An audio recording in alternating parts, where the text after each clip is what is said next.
आज म फेरि transformation combined of transformation reflection and enlargement लिएर आएको छु। हिजोको क्वेसन चाहिँ अलिकति त्यसमा चाहिँ मैले इन्लार्जमेन्ट गर्ने ठाउँमा मैले ट्रान्सलेसन गरेको थिएँ। आज चाहिँ रिफ्लेक्सन र इन्लार्जमेन्टको क्वेसन लिएर आएको छु है। ल अब यो क्वेसनलाई पढाउँ है पहिले। A2,0, B3,1 and C1,1 are the vertices of triangle ABC.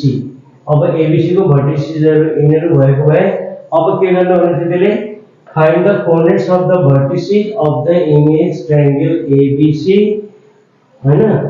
triangle ABC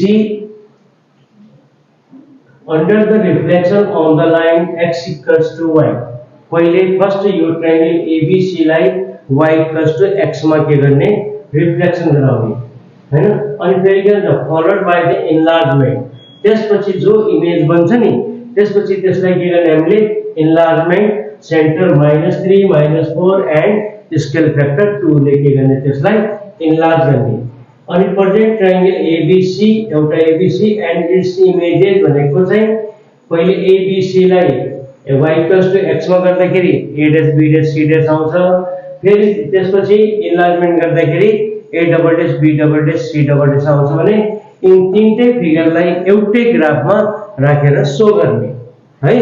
ल अब यसलाई क्वेशनलाई बनाऊ। सोल्युसन हियर अब यो triangle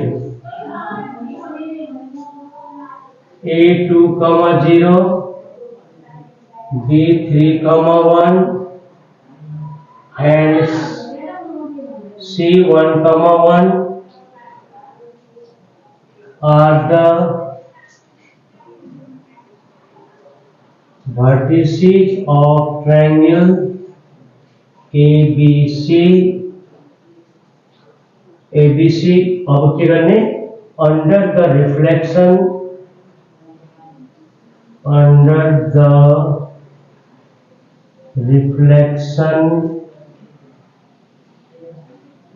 the line x equals to y। अब है यो vertices ABC लाई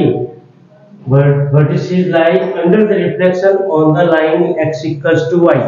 अब यसलाई y x equals to y मा रिफ्लेक्सन गरेर देखाउने।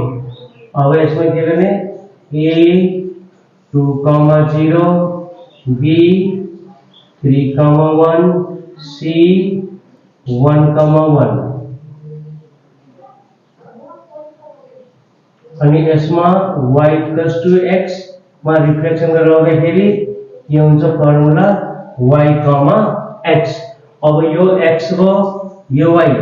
अब a dash 0,2 b dash 1,3 c dash 1,1।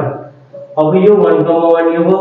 अब यसलाई फलोड बाइ द इन्लार्जमेन्ट। अब के मा गर्ने यसलाई इन्लार्जमेन्ट मा फेरि यहाँ लेखौँला again triangle a dash b dash c dash is enlarged by e -3,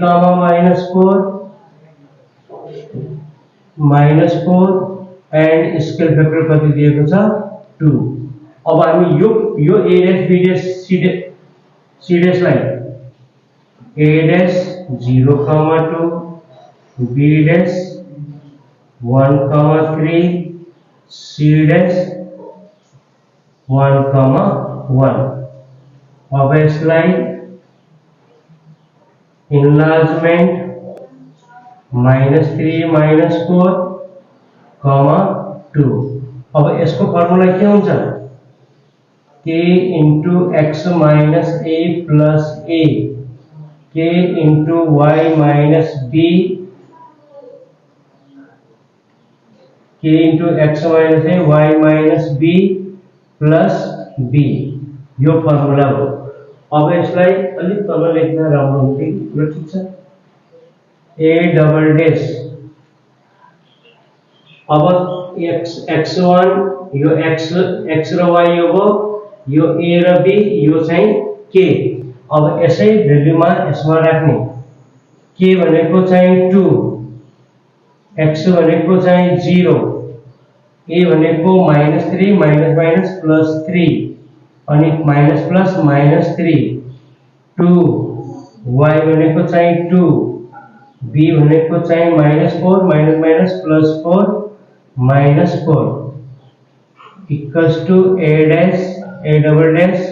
अब 3 2 जा 6, 6 माइनस 3 3, 2 प्लस 4 6, 6 2 जा 12, 12 बाट 4 माइनस गर्दा कति हो 8।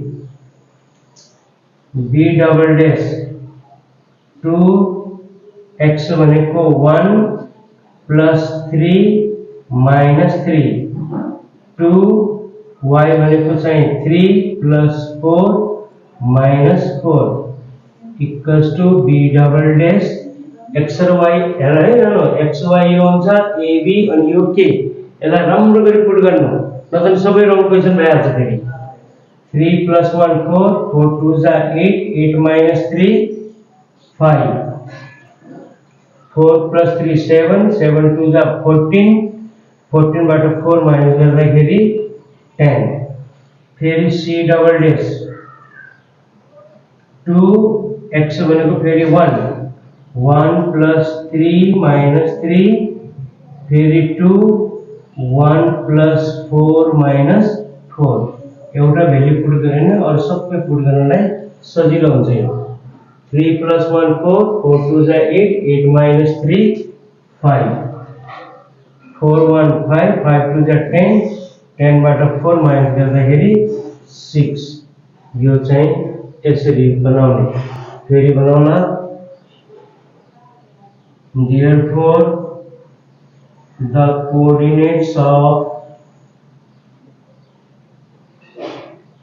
the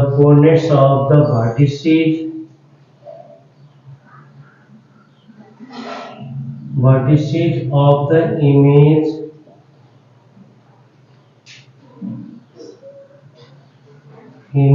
of triangle a double dash b double dash c double dash are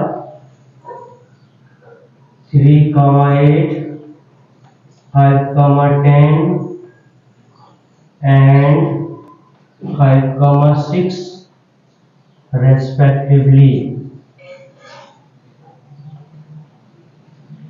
यो चाहिँ यसको के हो आन्सर।